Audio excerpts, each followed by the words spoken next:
Əziz 11-cilər, vaxt azalır və biz 10-cu sinifdə özümüzə söz vermişdik ki, 11-ci sinifdə hər şey yaxşı olacaq, çox yaxşı oxuyacaq. İndi də özümüzə söz veririk ki, buraxılışdan sonra yaxşı oxuyacaq, amma bu belə deyil. Təbii ki, vaxt azalır və vaxtı düzgün bölmək lazımdır. Hal-hazırda ikinci qrup abituriyentlərin ən böyük problemlərindən biri vaxtın düzgün bölünməməsidir. Yəni, tarix asan gəlir deyə, tarix elə bir fəndir ki, oxuyub tətbiq etmək rahatdır. Ona görə uşaqlar tarixə daha çox vaxt ayırırlar. Sınaqlarda tarixdən daha yaxşı yazılır. Amma imtahanda bu belə olmayacaq təbii ki. Tarix nisbətən qəliz olur.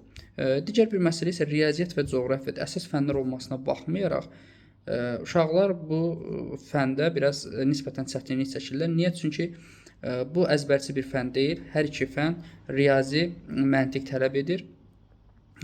Analiz, sintez bacarığı tələb edir. Bu da şagirddə olmayanda nisbətən uşaqlara çətin gəlir. Təbii ki, bunu inkişaf etdirmək mümkündür. Daha çox test işlədikcə, daha çox məsələn, hər hansı ki, coğrafi obyekt götürüb dərs oxuyarkən onun oxşar və fərqli tərəflərini özümüz üçün müəyyən edəriksə, təbii ki, biz beynimizi inkişaf etdirərik. Həmçinin də dərs oxuyarkən mütləq şəkildə xəritə üzərindən, xəritədən mütləq istifadə etməliyik. Hər dərs, hər mövzusu oxuyanda biz xəritədən istifadə edirik, onu xəritə üzərində tətbiq etsək, xəritəni mükəmməl öyrənmiş olacaq. Xəritəni də mükəmməl biləndən sonra digər işlərimiz rahat olacaq. Əsas məsələlərdən biri testin işləyə bilməməsidir. Uşaqların şikayətlərindən biri də biz testi işləyə bilmədim, başa düşmədim. Təbii ki, bu bəhanədir.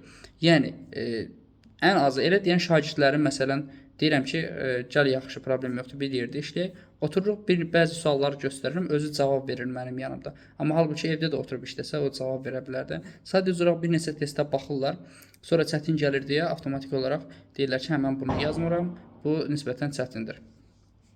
Mənə çətin gəldi və mən bunu yazmıram. Beləliklə, artıq test vərdişləri zəifləyir. Amma elə olmaq lazım deyil. Bilmədiyinizi keçin, bildiyinizi, axır bildiyiniz suallar olacaq və bilmədiyinizi çalışın, xəritədən axtarın, kitabdan axtarın, YouTube-dan axtarın. Əsas odur ki, axtarın, üzərinizdə çalışın. Çünki vaxt azalır. Buraxılışdan sonra vaxtınız qalmayacaq. Son zəng var, onun tədbirləri var, nə bilim, vinetka çəkilişləri, harasa getmək falan, vaxt olmayacaq. Yəni, nə elədiniz, indi elədiniz.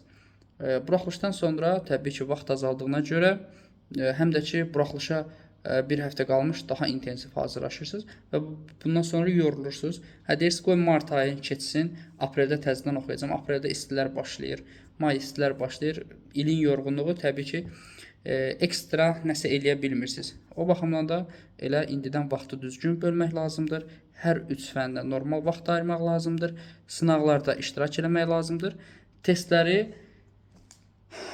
yazmaq lazımdır. Yəni, köçürtmək, valideyni aldatmaq, müəllimi ağlatmaq, özünüzü aldatmaqdır. Yəni, bunun müəllimə və yaxud da valideynə heç bir təsiri yoxdur. Çünki valideyn də öz borcunu yerinə yetirir, müəllim də öz borcunu yerinə yetirir və bunlar hamısını sizin üçün edir. Siz də özünüzü aldadırsınızsa, nə yazıq sizə.